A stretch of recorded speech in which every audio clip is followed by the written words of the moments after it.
Un jeune soldat de 22 ans disparaît mystérieusement lors d'une permission à Toulon en octobre 1981. Pendant près de 40 ans, sa famille cherche des réponses à cette disparition inexpliquée. Puis, en 2019, lors de travaux de rénovation dans un ancien bar du quartier du Mourillon, un Polaroid tombe de derrière un coffre-fort rouillé. Cette photographie révélera une vérité si troublante qu'elle remettra en question tout ce que l'on croyait savoir sur cette affaire. Mais comment une simple photo peut-elle expliquer la disparition d'un homme et révéler l'existence d'un réseau criminel qui a opéré pendant des années dans la ville portuaire? Avant de poursuivre avec cette histoire troublante, si vous appréciez les enquêtes sur des disparitions réelles comme celle-ci, inscrivez-vous à la chaîne et activez les notifications pour ne manquer aucun nouveau cas. Et dites-nous dans les commentaires de quel pays et quelle ville nous regardez-vous. Nous sommes curieux de savoir où notre communauté est répartie dans le monde. Maintenant, découvrons comment tout a commencé. Le vent de Mistral balayait les quais de Toulon en cette fin d'octobre 1981, soulevant les embruns salés qui venaient s'écraser contre les coques des navires militaires amarrés dans l'arsenal. La ville portuaire, siège de la Marine nationale française, grouillait d'activité malgré l'automne naissant. Les terrasses des cafés du quartier du Mourillon accueillaient encore quelques marins en permission, profitant des derniers rayons de soleil méditerranéen avant l'arrivée de l'hiver. Philippe Mercier, 22 ans, ajustait le col de sa veste civile en sortant de la base navale où il effectuait son service militaire obligatoire depuis 8 mois. Grand, les cheveux châtains coupés courts selon le règlement militaire, il avait ce sourire chaleureux qui lui avait valu de nombreuses amitiés parmi ses camarades de chambrée. Originaire de Dijon, Philippe découvrait la Méditerranée pour la première fois de sa vie, et malgré la rigueur de la discipline militaire, il appréciait ces moments de liberté que lui offraient ses permissions du week-end. Ce samedi 24 octobre 1981, Philippe avait prévu de retrouver quelques amis dans le centre-ville de Toulon. Son frère cadet Antoine, âgé de 19 ans et étudiant en droit à l'université de Bourgogne, devait le rejoindre le dimanche pour passer ensemble le reste de la permission. Les deux frères entretenaient une relation fusionnelle depuis l'enfance, renforcée par la mort prématurée de leurs parents dans un accident de voiture en 1978. Philippe était devenu le protecteur naturel d'Antoine, veillant sur ses études et son avenir avec une tendresse presque paternelle. La famille Mercier était respectée à Dijon. Leur père, Henri Mercier, avait dirigé une petite entreprise de transport routier, tandis que leur mère, Claudine, enseignait le français dans un lycée local. Après leur décès, les deux frères avaient hérité de la maison familiale et d'un petit capital, qui permettait à Antoine de poursuivre ses études sans difficulté financière.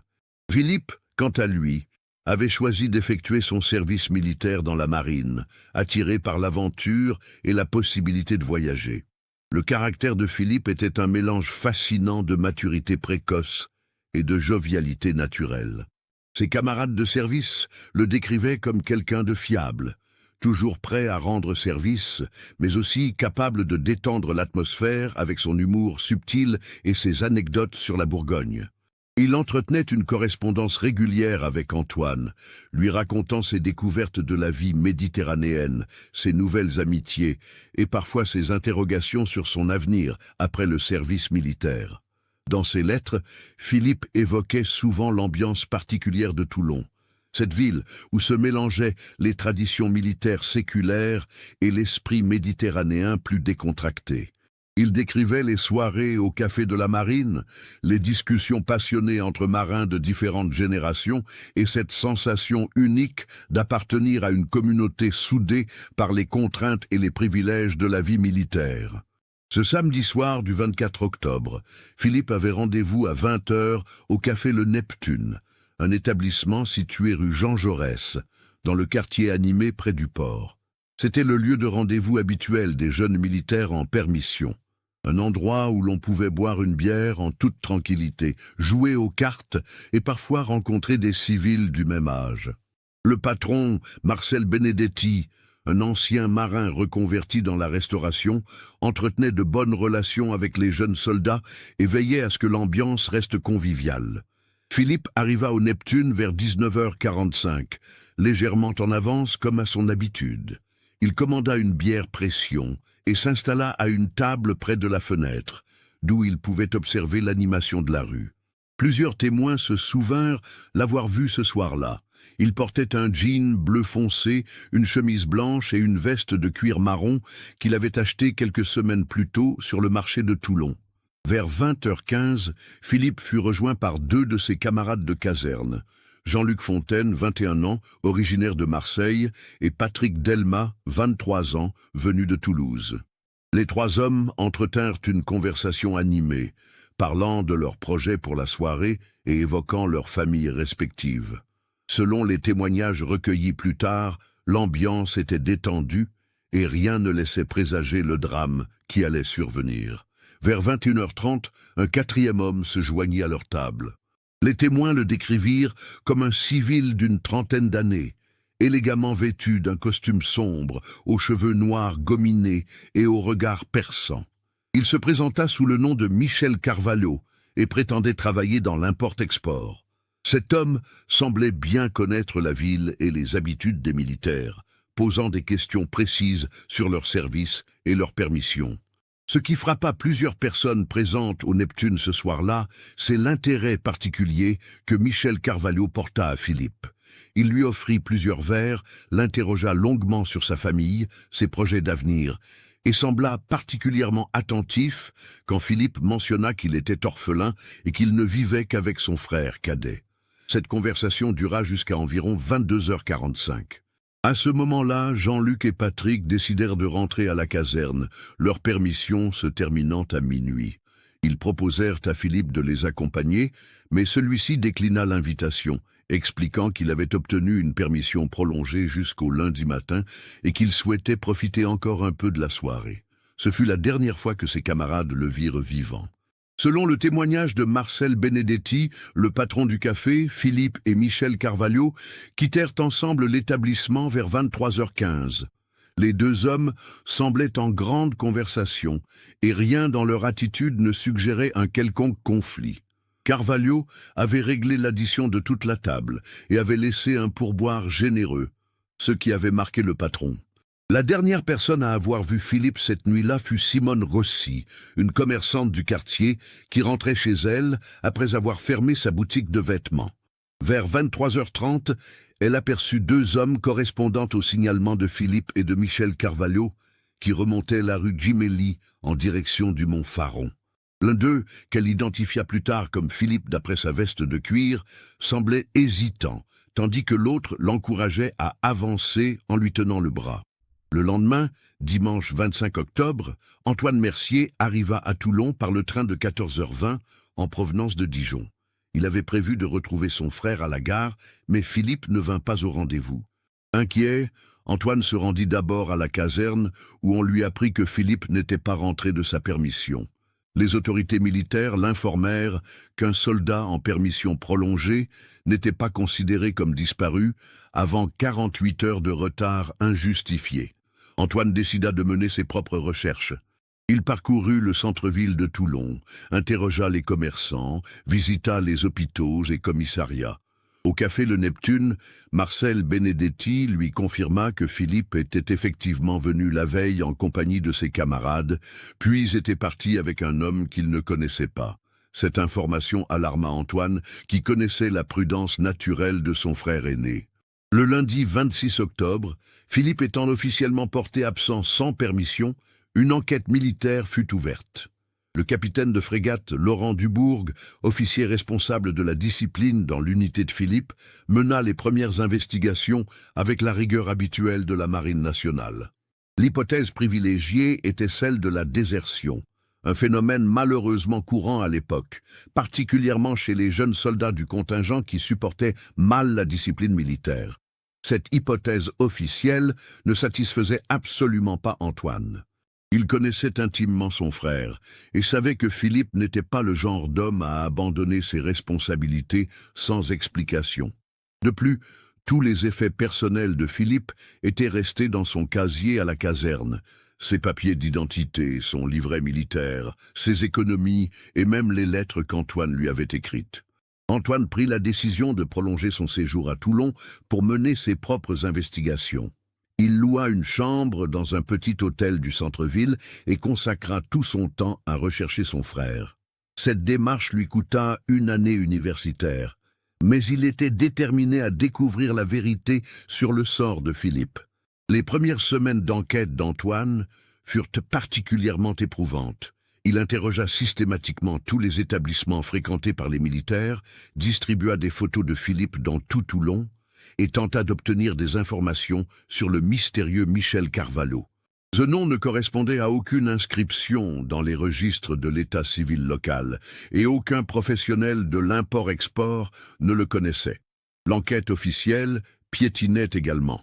La gendarmerie maritime avait pris le relais de l'enquête militaire au bout de 15 jours, mais les investigations se heurtaient au manque de témoins fiables et à l'absence totale d'indices matériels. Le signalement de Michel Carvalho fut diffusé dans toute la région Provence-Alpes-Côte d'Azur, mais aucune identification formelle ne put être établie. En décembre 1981, l'affaire fut officiellement classée par les autorités militaires. Philippe Mercier était considéré comme déserteur et radié des effectifs de la Marine nationale. Cette décision révolta Antoine, qui refusa d'accepter cette version des faits. Il engagea ses propres économies pour faire appel à un détective privé, maître André Castellan, ancien commissaire de police reconverti dans les enquêtes privées. Maître Castellan mena une investigation approfondie qui dura 6 mois. Il reconstitua minutieusement les dernières heures de Philippe, interrogea à nouveau tous les témoins et tenta de retrouver la trace de Michel Carvalho. Ces recherches révélèrent que plusieurs militaires en permission avaient été approchés de manière similaire dans les mois précédant la disparition de Philippe, mais aucun d'eux n'avait accepté de suivre cet homme mystérieux. L'enquête de Castellan mit également en évidence l'existence d'un réseau informel de personnes qui s'intéressaient particulièrement aux jeunes soldats isolés, sans famille proche ou en situation de fragilité psychologique. Ces individus fréquentaient assidûment les cafés et bars du centre-ville, engageaient la conversation avec les militaires en permission et semblaient collecter des informations sur leur situation personnelle. Malgré la qualité de son travail, Maître Castellan ne parvint pas à percer le mystère de la disparition de Philippe. Son rapport final, remis à Antoine en juillet 1982, concluait à un enlèvement probable, mais sans pouvoir identifier les auteurs ni les motifs de cet acte. Le détective recommandait de maintenir une veille permanente et de reprendre l'enquête au moindre élément nouveau. Antoine retourna à Dijon en septembre 1982 pour reprendre ses études de droit, mais il n'abandonna jamais ses recherches. Chaque mois, il revenait à Toulon pour maintenir le contact avec les témoins, vérifier si de nouveaux éléments avaient émergé et entretenir la mémoire de son frère auprès des autorités locales. Cette obstination lui valut la réputation d'un homme obsédé par une cause perdue, mais Antoine s'en moquait éperdument. En 1985, Antoine termina ses études de droit et s'installa comme avocat à Dijon. Sa spécialisation dans les affaires de personnes disparues ne devait rien au hasard. Chaque dossier qu'il traitait lui donnait de nouveaux éléments pour comprendre les mécanismes des disparitions et affiner ses propres recherches sur le sort de Philippe. Il développa ainsi une expertise reconnue dans ce domaine particulier du droit pénal. Au fil des années, Antoine constitua un véritable dossier d'enquête sur la disparition de son frère. Ce dossier comprenait des centaines de témoignages, des plans détaillés de Toulon, avec tous les lieux fréquentés par Philippe, des analyses psychologiques sur les profils de personnes susceptibles d'enlever un jeune militaire, et une chronologie précise de tous les événements survenus entre le 24 et le 26 octobre 1981. La décennie 1990 fut marquée par plusieurs fausses pistes qui redonnèrent momentanément espoir à Antoine. En 1993, un homme correspondant au signalement de Michel Carvalho fut arrêté à Marseille pour escroquerie. Interrogé sur ses activités en 1981, il affirma n'avoir jamais mis les pieds à Toulon. Son alibi fut vérifié et confirmé par les enquêteurs. En 1997, des ossements humains furent découverts dans une grotte des Calanques près de Cassis. L'analyse médico-légale révéla qu'il s'agissait des restes d'un homme jeune, décédé depuis une quinzaine d'années, mais les tests ADN, encore peu développés à l'époque, ne permirent pas d'identification formelle. Antoine fit déplacer à ses frais un expert parisien pour une contre-expertise, mais les résultats furent négatifs. Ces ossements n'étaient pas ceux de Philippe. Le passage à l'an 2000 marqua un tournant psychologique pour Antoine. Après 20 ans de recherches infructueuses, il commença à envisager qu'il ne retrouverait peut-être jamais son frère. Cette prise de conscience ne l'amena pas à abandonner ses investigations, mais à les réorienter vers la constitution d'archives exhaustives qui pourraient servir à d'autres familles confrontées à des disparitions similaires. Antoine créa en 2003 une association d'aide aux familles de disparus, Mémoire et Espoir. Cette structure, basée à Dijon mais avec des correspondants dans toute la France, proposait un accompagnement juridique et psychologique aux proches de personnes disparues. L'expérience accumulée par Antoine dans sa propre quête lui permettait d'orienter efficacement les recherches et d'éviter les erreurs qu'il avait lui-même commises. Paradoxalement, ce travail associatif redonna un nouveau souffle aux recherches sur Philippe. Les contacts établis avec d'autres familles, les échanges avec des enquêteurs privés et des journalistes spécialisés et la mise en réseau d'informations disparates permirent à Antoine de croiser sa propre enquête avec d'autres affaires similaires. En 2008, Antoine fit une découverte troublante en consultant les archives du journal Var Matin. En relisant méthodiquement tous les faits divers publiés entre 1969 et 1983, il découvrit la mention de 3 autres disparitions de jeunes hommes dans des circonstances similaires à celles de Philippe. Ces affaires, traitées séparément par les autorités, n'avaient jamais été rapprochées, car elles concernaient des civils et s'étaient déroulées dans des villes différentes de la région. Le premier cas concernait Didier Martel, 24 ans, employé de banque à Hyères, disparu en février 1980, après avoir été vu dans un bar en compagnie d'un homme élégant qu'il avait abordé spontanément. Le deuxième était celui de Stéphane Lombard, 20 ans, étudiant à l'université de Nice, volatilisé en juin 1981 dans des conditions identiques. Le troisième, enfin, impliquait Georges Santini, 25 ans, mécanicien à la Seine-sur-Mer, disparu en janvier 1982 après avoir quitté son domicile pour retrouver un ami d'un ami dans un café du centre-ville. Cette découverte électrisa Antoine. Pour la première fois depuis 27 ans, il tenait une piste cohérente qui donnait un sens à la disparition de Philippe. Les 4 hommes présentaient des profils similaires, jeunes, célibataires, sans attaches familiales importantes, et tous avaient été approchés par des inconnus dans des circonstances analogues. Antoine contacta immédiatement les familles des 3 autres victimes. Les Martel et les Lombard avaient, comme lui, refusé d'accepter les explications officielles et maintenu leurs propres recherches. Seule la famille Santini avait fini par se résigner, épuisée par des années d'investigations stériles. La mise en commun des informations révéla un modus operandi troublant. Dans chaque cas, la victime avait été abordée par un homme élégant, âgé d'une trentaine d'années, qui se présentait sous des identités différentes, mais manifestait le même intérêt pour leur situation personnelle. Ces hommes semblaient parfaitement connaître les habitudes locales et les lieux fréquentés par leurs cibles. Plus troublant encore, les 4 familles avaient été contactées, dans les mois suivant chaque disparition, par des personnes prétendant détenir des informations sur le sort de leurs proches. Ces contacts mystérieux réclamaient de l'argent en échange de révélations, mais s'évanouissaient dans la nature dès que les familles acceptaient de payer ou exigeaient des preuves. En 2010, Antoine décida de reprendre l'enquête sur une base entièrement nouvelle. Il engagea un cabinet d'investigation privé spécialisé dans les affaires anciennes, dirigé par Catherine Roussel, une ancienne commissaire de la DGPN reconvertie dans le Conseil en sécurité. Cette professionnelle aguerrie apporta une approche méthodologique moderne aux recherches d'Antoine.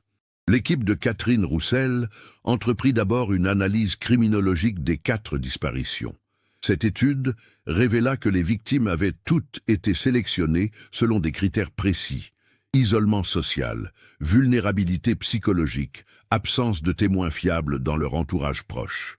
Le profil de l'auteur présumé correspondait à celui d'un prédateur organisé, capable de planifier soigneusement ses actes et de couvrir ses traces.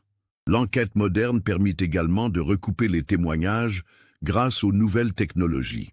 Les portraits robots des différents hommes qui avaient approché les victimes furent analysés par un logiciel de reconnaissance faciale.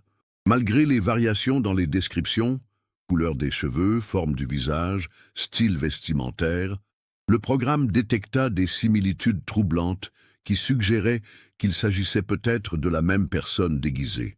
En 2015, 34 ans après la disparition de Philippe, Antoine reçut un appel téléphonique qui allait relancer toute l'affaire. L'interlocuteur était Pierre Santini, le frère de Georges, l'une des autres victimes présumées. Pierre, devenu expert comptable à Marseille, avait découvert dans les affaires de son père décédé une lettre que Georges avait écrite quelques jours avant sa disparition.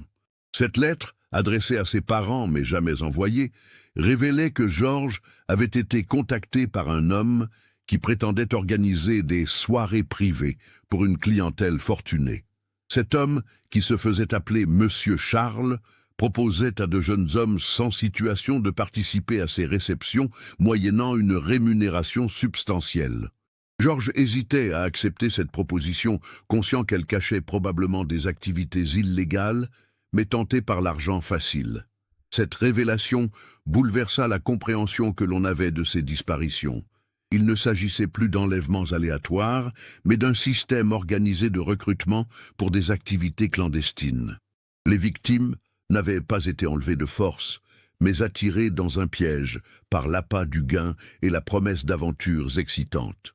Antoine et Catherine Roussel décidèrent de creuser cette piste en enquêtant sur l'existence possible de réseaux de prostitution masculine ou de trafic impliquant de jeunes hommes dans la région de Toulon au début des années 1980. Cette investigation les mena vers un aspect méconnu de la vie nocturne de l'époque: l'existence de cercles privés où de riches notables payaient pour des services particuliers. Les années 1980 marquaient en France une période de libération des mœurs, mais aussi de clandestinité pour certaines pratiques sexuelles encore stigmatisées. Dans des villes comme Toulon, avec sa forte population militaire et sa tradition portuaire, ces réseaux trouvaient un terrain particulièrement favorable pour se développer discrètement. L'enquête de Catherine Roussel mit au jour l'existence, entre 1979 et 1983, d'un réseau sophistiqué qui recrutait de jeunes hommes pour des prestations destinées à une clientèle aisée et discrète. Ce réseau opérait depuis plusieurs villas isolées dans l'arrière-pays varois, loin des regards indiscrets et des contrôles policiers. Le fonctionnement de ce système était d'une efficacité redoutable. Des rabatteurs, formés pour repérer les profils vulnérables, approchaient les cibles potentielles dans des lieux publics. Ils se présentaient sous de fausses identités, établissaient un climat de confiance, puis proposaient des opportunités lucratives sans jamais révéler leur véritable nature. Les victimes étaient progressivement amenées vers des lieux isolés où elles perdaient tout contrôle sur leur situation. L'investigation révéla également que ce réseau était protégé par des complicités haut placées dans l'administration locale et les forces de l'ordre.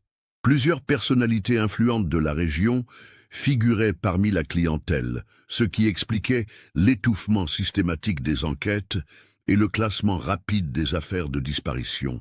En 2017, Catherine Roussel identifia formellement l'organisateur présumé de ce réseau, un certain Alexandre Grimaldi, antiquaire de profession, qui possédait plusieurs propriétés dans le Var et entretenait des relations étroites avec le milieu des notables locaux.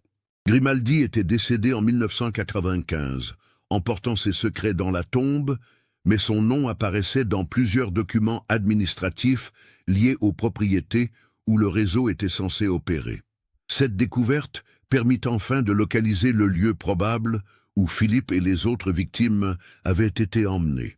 Une villa isolée située sur les hauteurs de Bandol, dans un domaine privé de plusieurs hectares. La propriété, vendue après la mort de Grimaldi, avait changé plusieurs fois de propriétaire et fait l'objet de transformations importantes qui avaient effacé la plupart des traces matérielles. Néanmoins, Catherine Roussel obtint l'autorisation de faire procéder à des sondages archéologiques dans le parc de la villa. Ces recherches, menées discrètement à l'automne 2018, révélèrent l'existence de plusieurs fosses anciennes qui contenaient des fragments d'ossements humains et divers objets personnels datant du début des années 1980. Parmi ces objets, les enquêteurs découvrirent un briquet en métal gravé aux initiales PM, qu'Antoine reconnut immédiatement. Il s'agissait du cadeau qu'il avait offert à Philippe pour ses 20 ans. Cette découverte, si elle ne constituait pas une preuve formelle du décès de Philippe, apportait enfin une réponse tangible à 37 ans d'interrogation. L'enquête judiciaire qui s'ouvrit alors révéla l'ampleur effroyable de ce réseau criminel.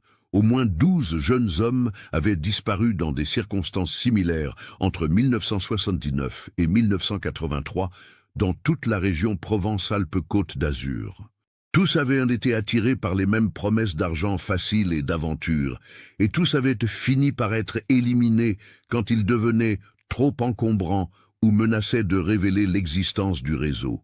Le dossier d'instruction, ouvert au tribunal de grande instance de Toulon, mit en évidence un système d'une sophistication remarquable. Le réseau Grimaldi ne se contentait pas d'exploiter ses victimes. Il les chantageait également en prenant des photographies compromettantes de leurs prestations, puis les menaçait de diffuser ces images pour les maintenir sous contrôle. C'est dans ce contexte que s'inscrit la découverte qui allait définitivement élucider le sort de Philippe Mercier. En mars 2019, la villa de Bandol fut vendue à un promoteur immobilier qui entreprit d'importants travaux de rénovation en vue de la transformer en résidence de luxe. Les ouvriers chargés des travaux découvrirent, dans l'ancien bureau de Grimaldi, un coffre-fort dissimulé derrière une bibliothèque. Ce coffre-fort, rouillé par l'humidité et oublié lors des précédentes ventes, contenait une véritable archive photographique du réseau criminel. Des centaines de polaroïds documentaient minutieusement les activités du réseau entre 1979 et 1983, constituant un catalogue macabre des victimes et de leurs bourreaux. Parmi ces photographies, les enquêteurs découvrirent plusieurs clichés montrant Philippe Mercier dans des situations dégradantes et humiliantes. Ces images, prises manifestement contre son gré, révélaient les derniers moments de sa vie et confirmaient qu'il avait bien été victime du réseau Grimaldi. Mais la découverte la plus troublante était un polaroïd qui était tombé derrière le coffre-fort au moment de sa fermeture, 38 ans plus tôt. Cette photographie, restée coincée dans un interstice du mur, montrait Philippe attaché sur une chaise, le visage tuméfié, regardant directement l'objectif avec une expression de terreur et de supplication. Au dos de cette photographie, une inscription à l'encre bleue indiquait « Peu Mercier, Marine nationale, 25 octobre 1981, dernier avertissement ». Cette mention confirmait que Philippe avait tenté de résister à ses ravisseurs et que sa mort avait été décidée pour faire un exemple auprès des autres victimes du réseau. L'analyse technique de ce polaroïd permit aux experts de la police scientifique de déterminer avec précision les circonstances de la mort de Philippe. L'horodatage automatique de l'appareil photo indiquait que le cliché avait été pris le 25 octobre 1981 à 23h47, soit exactement 24 heures après la disparition du jeune soldat. Cette découverte permit enfin à Antoine de connaître la vérité sur le sort de son frère. Philippe n'avait pas déserté comme l'affirmaient les autorités militaires. Il n'était pas non plus mort accidentellement. Il avait été assassiné froidement par un réseau criminel qui exploitait la vulnérabilité de jeunes hommes isolés pour satisfaire les perversions d'une clientèle fortunée. Le procès qui s'ouvrit en 2020 devant la cour d'assises du Var fut l'occasion de révéler publiquement l'existence de ce réseau et de rendre justice à toutes ses victimes. Bien qu'Alexandre Grimaldi fût décédé depuis 25 ans, plusieurs de ses complices encore vivants furent poursuivis et condamnés pour leur participation à ces crimes. Antoine, désormais âgé de 58 ans, put enfin faire son deuil de Philippe. La découverte de la vérité, si douloureuse fut-elle, apportait enfin des réponses après de 4 décennies d'interrogations et de souffrances. Le polaroïd retrouvé derrière le coffre-fort fut officiellement remis à Antoine lors d'une cérémonie sobre au palais de justice de Toulon. Cette photographie, qui constituait la dernière image de Philippe vivant, devint paradoxalement un symbole de résurrection. Elle prouvait que le jeune soldat n'avait pas abandonné sa famille et ses responsabilités, mais qu'il avait été victime d'un crime organisé. L'impact de cette révélation dépassa largement le cadre familial.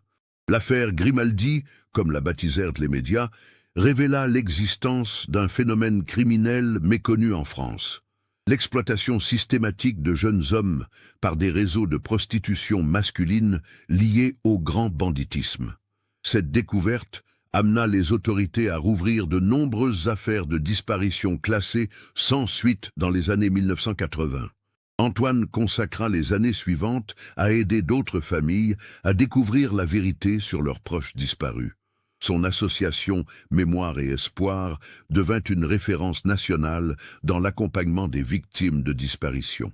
L'expérience douloureuse, mais formatrice de ses 38 années de recherche, lui permit de développer des méthodes d'investigation efficaces et de former d'autres bénévoles à cette mission délicate. En 2021, Antoine fit édifier un monument aux victimes du réseau Grimaldi dans le cimetière de Toulon. Cette stèle de granit noir porte les noms des 12 jeunes hommes officiellement identifiés comme victimes du réseau, dont Philippe Mercier figure en première position. L'inscription gravée dans la pierre résume l'essence de cette tragédie. À la mémoire des fils, frères et amis disparus, victimes de la cupidité et de l'indifférence, que leur sacrifice ne soit pas vain. L'enquête révéla également l'existence de complicités troublantes au sein des institutions de l'époque. Plusieurs hauts fonctionnaires de la préfecture du Var et des officiers de gendarmerie furent mis en cause pour avoir délibérément entravé les investigations sur les disparitions. Ces révélations provoquèrent un scandale politique qui ébranla durablement la confiance dans les institutions locales. Le plus troublant dans cette affaire demeure l'indifférence générale qui entoura ces disparitions à l'époque. Les victimes, issues de milieux modestes et sans relations influentes, furent rapidement oubliées par un système judiciaire qui préférait classer les affaires plutôt que de remettre en question l'ordre établi. Seule la ténacité de quelques familles, menée par Antoine Mercier, permit de faire éclater la vérité. L'analyse sociologique de l'affaire Grimaldi révèle comment des prédateurs peuvent exploiter les failles d'une société pour commettre leurs crimes en toute impunité. Les années 1980, marquées par la libéralisation des mœurs, mais aussi par la persistance de tabous autour de la sexualité masculine, offraient un terrain propice à ces dérives criminelles. Le réseau dirigé par Alexandre Grimaldi prospérait grâce à l'exploitation de jeunes hommes fragilisés par leur situation sociale ou familiale. Ces victimes, souvent privées de soutien familial solide, constituaient des proies idéales pour des criminels qui savaient jouer sur leur vulnérabilité et leurs espoirs d'ascension sociale. La sophistication du système mis en place par Grimaldi impressionne encore aujourd'hui les criminologues. Le recrutement des victimes suivait un protocole précis. Identification des cibles dans les lieux publics, approche progressive pour établir la confiance, promesse de gains financiers importants, isolement de la victime loin de son environnement habituel, puis basculement vers l'exploitation et, en cas de résistance, l'élimination physique. Ce modus operandi révèle une connaissance approfondie de la psychologie humaine et des mécanismes sociaux qui régissaient la France du début des années 1980. Grimaldi et ses complices avaient parfaitement compris comment exploiter les aspirations d'une jeunesse en quête de réussite sociale et d'émancipation familiale. L'affaire Philippe Mercier illustre également l'importance cruciale de la persévérance dans la recherche de la vérité. Sans l'obstination d'Antoine, cette histoire serait restée enfouie dans les archives administratives et Philippe aurait définitivement été catalogué comme un simple déserteur. La découverte du Polaroid en 2019 ne doit rien au hasard. Elle résulte de 38 années d'investigation patiente et méthodique. Cette leçon dépasse largement le cadre de cette affaire particulière. Elle rappelle que la justice ne triomphe que grâce à l'engagement de citoyens qui refusent d'accepter les versions officielles quand elles ne correspondent pas à la réalité des faits. Antoine Mercier incarne cette figure du chercheur de vérité qui refuse l'oubli et l'abandon. Le Polaroid retrouvé derrière le coffre-fort symbolise parfaitement cette quête de vérité. Cette image, coincée pendant près de 40 ans dans un interstice du mur, attendait qu'une main patiente la découvre pour révéler ses secrets. Elle témoigne de la capacité des preuves matérielles à survivre aux tentatives d'effacement et à ressurgir au moment opportun. L'impact psychologique de cette découverte sur Antoine fut considérable. Après des décennies d'incertitude, il pouvait enfin mettre un terme à ses interrogations et commencer un véritable travail de deuil.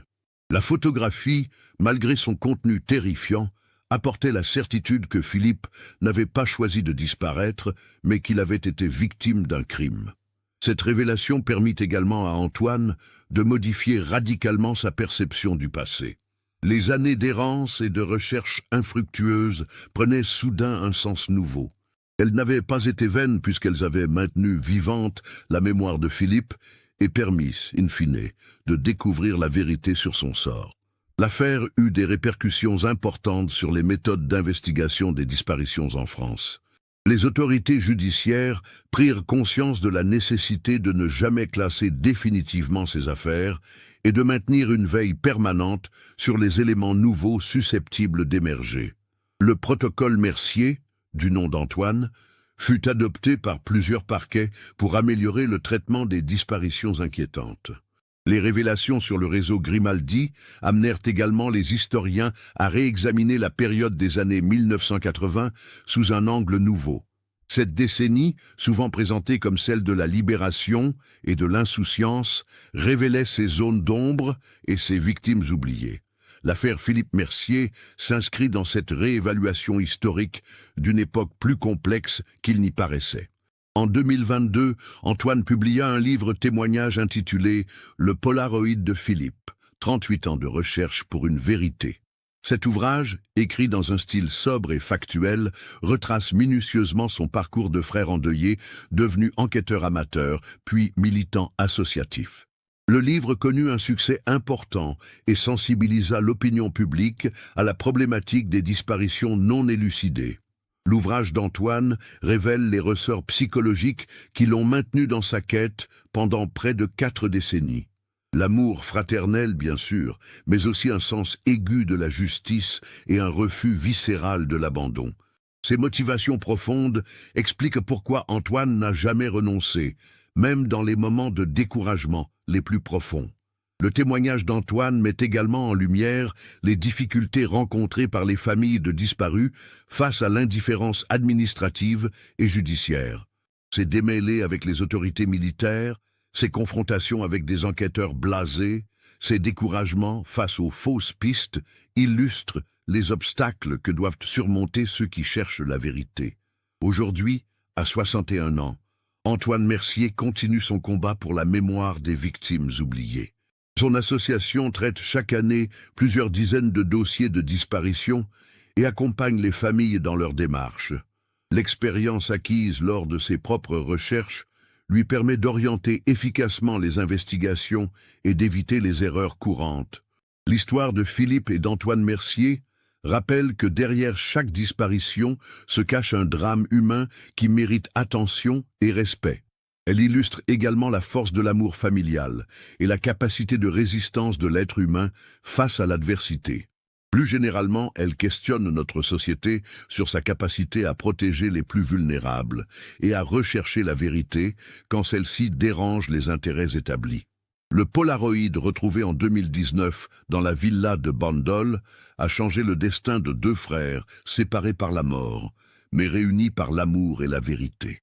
Cette photographie, qui aurait pu rester à jamais cachée derrière son coffre-fort, a finalement accompli sa mission, révéler la présence de Philippe au moment de sa mort et prouver qu'il n'avait jamais cessé de lutter pour retrouver sa liberté et sa famille. Cette histoire nous montre comment la persévérance peut triompher du temps et de l'oubli. Elle nous rappelle aussi que la vérité, même enfouie pendant des décennies, finit toujours par ressurgir quand des hommes et des femmes refusent de baisser les bras. Le sacrifice de Philippe Mercier n'aura pas été vain s'il permet d'éviter que d'autres jeunes hommes subissent le même sort et si sa mémoire inspire ceux qui luttent pour la justice. L'affaire nous interroge sur notre propre capacité à résister face à l'injustice et à persévérer malgré les obstacles. Qu'avez-vous pensé de cette enquête troublante? Aviez-vous soupçonné l'existence de ce réseau criminel? Comment une telle organisation a-t-elle pu opérer si longtemps dans l'indifférence générale? Partagez vos réflexions dans les commentaires ci-dessous. Si ce type d'investigation historique vous passionne et que vous voulez découvrir d'autres affaires criminelles méconnues, n'oubliez pas de vous inscrire à la chaîne et d'activer les notifications. Votre soutien nous permet de continuer à révéler ces vérités enfouies qui méritent d'être connues. Laissez un like si cette histoire vous a marqué et partagez-la avec quelqu'un qui s'intéresse aux enquêtes criminelles françaises. Car c'est en gardant vivante la mémoire de ces tragédies que nous pouvons espérer qu'elles ne se reproduisent jamais.